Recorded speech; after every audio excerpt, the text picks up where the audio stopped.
à vous mes petits voyageurs du canapé et bienvenue dans la vidéo de l'autre côté de la plume numéro 1.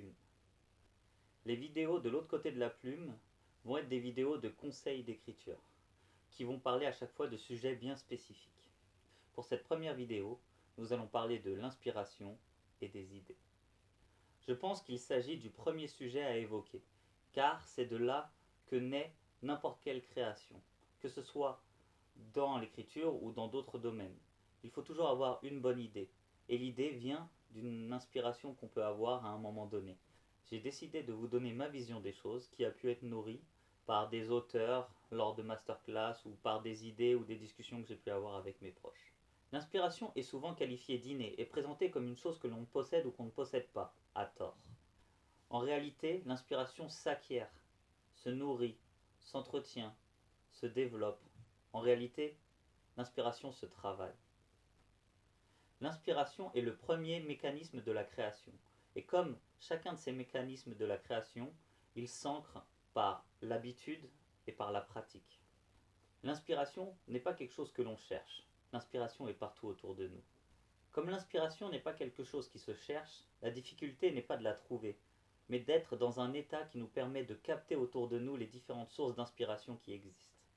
Je pense que la réelle problématique des gens qui n'ont pas d'inspiration, c'est qu'ils portent des œillères au quotidien. D'ailleurs, la société nous pousse souvent à porter ces œillères avec un objectif lorsqu'on se déplace, lorsqu'on crée quelque chose, lorsqu'on entreprend quoi que ce soit.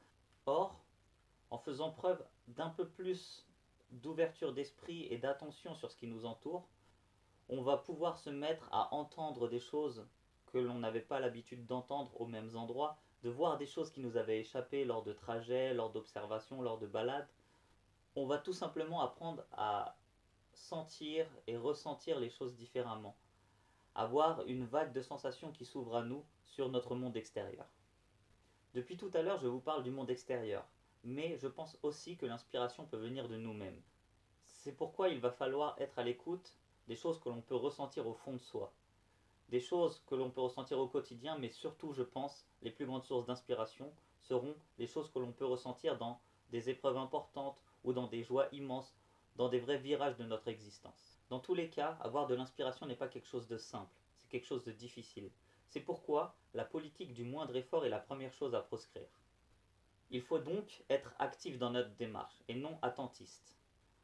Mais par actif, je ne veux pas nécessairement dire entreprendre des choses, aller faire quelque chose, courir vers quelque chose. Non. Parfois, rêvasser est la réelle réponse pour être actif dans l'acte créatif.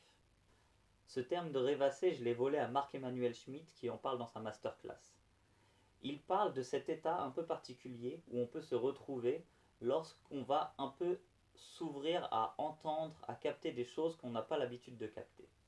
Si je devais traduire ce que j'ai compris de la définition qu'il en a donnée, c'est laisser un peu d'espace dans son esprit pour qu'il aille par lui-même chercher des choses qu'on n'aurait pas été chercher en réfléchissant.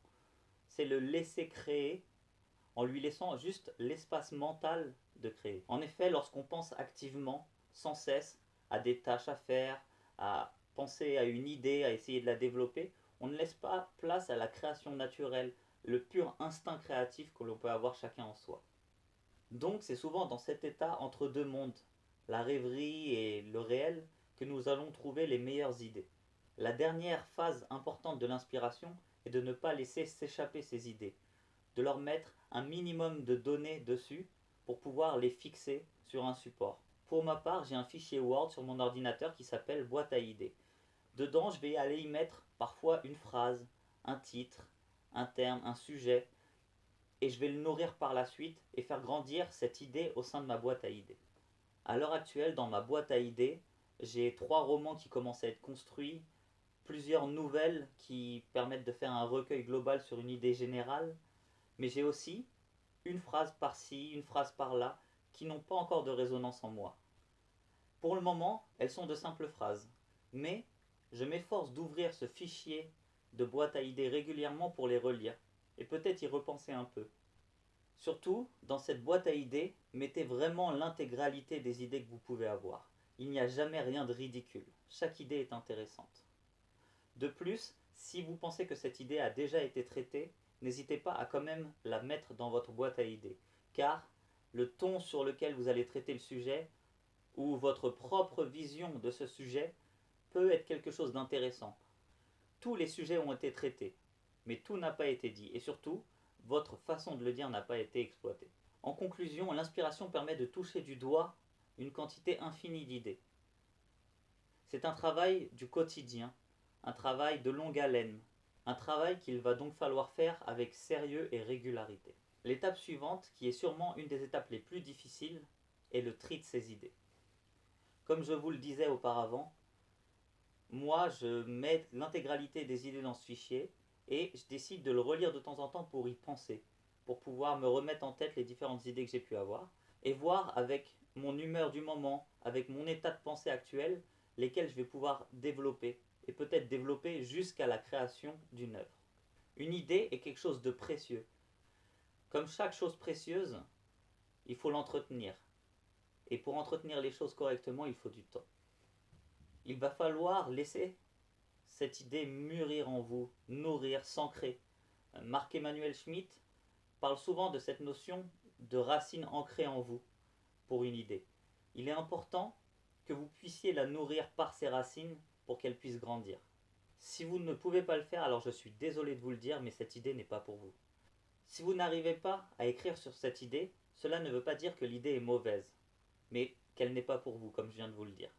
Dans ce cas-là, n'hésitez pas à la céder à quelqu'un, un autre créateur, qui aura peut-être de quoi nourrir cette idée et qui pourra la faire fleurir dans le bon sens, alors que vous, vous avez laissé du temps et que cette idée n'est pas arrivée à maturité. Avec un peu de chance, à son tour, il vous donnera des idées qu'il n'aura pas réussi à exploiter, et tout cela va dans le sens de la création dans une forme plus grande, une forme générale, une forme qui va permettre que chacune des idées puisse naître, même si ce n'est pas vous qui allez l'élever. Parfois, vous penserez avoir de mauvaises idées ou des idées farfelues, même si vous pensez vraiment que vous pouvez en faire quelque chose. Dans ce cas-là, il faudra juste laisser plus de temps, plus de travail, plus de réflexion. Après cette réflexion, vous donnerez naissance à une idée qui sera très proche de la première, mais qui aura une base bien plus solide pour un acte créatif et la création d'une œuvre. Je vous parle depuis tout à l'heure de temps. Je pense que c'est vraiment la chose la plus importante pour que votre idée mûrisse. En effet, vous allez laisser couler du temps. Et ce temps va vous apporter deux choses. D'une part, vous allez nourrir votre idée des nouvelles expériences, des nouvelles conversations que vous allez pouvoir avoir avec votre entourage et des heures de réflexion que vous allez lui accorder. La deuxième chose que vous allez pouvoir lui accorder, c'est le temps de s'ancrer en vous, car vous allez y penser régulièrement à cette idée. Et finalement, elle va faire par elle-même son bout de chemin en vous, se nourrir, évoluer, avoir des ramifications, enfin plein de choses intéressantes que vous allez pouvoir ensuite exploiter. Il faudra couper certaines choses, il faudra développer certaines autres, mais en tout cas, naturellement, au quotidien, en pensant à ces idées, vous allez les faire grandir. Je pense que nous traversons différentes périodes de nos vies, avec des humeurs, des tons, des ambiances différentes. Il est important de choisir les bonnes idées à nourrir en fonction de votre ressenti du moment. Votre humeur va réellement impacter le ton que vous allez donner à votre idée et au développement de celle-ci. C'est pourquoi, parfois, certaines idées peuvent attendre des années avant de vous voir arriver à un état de maturité, de réflexion sur l'idée suffisante, mais aussi et surtout à une humeur qui va vous permettre de développer le sujet dans le bon sens. Depuis tout à l'heure, je vous parle d'arriver à maturité d'une idée. Et que c'est à ce moment-là que vous allez pouvoir enclencher le processus créatif et la rédaction vraiment de cette idée pour la transformer en œuvre. Mais vous allez me demander quand est-ce que vous allez savoir que vous avez atteint ce degré de maturité nécessaire. La maturité sera atteinte, d'après moi, lorsque des bribes de l'histoire ou bien des profils de personnages seront nés de votre réflexion. Lorsque ces morceaux d'histoire ou ces personnages seront apparus par eux-mêmes dans votre esprit lors de vos réflexions, alors vous saurez que vous êtes exactement dans l'état d'esprit nécessaire à l'écriture de votre œuvre. C'est à ce moment qu'il faudra basculer sur le travail préparatoire à la rédaction.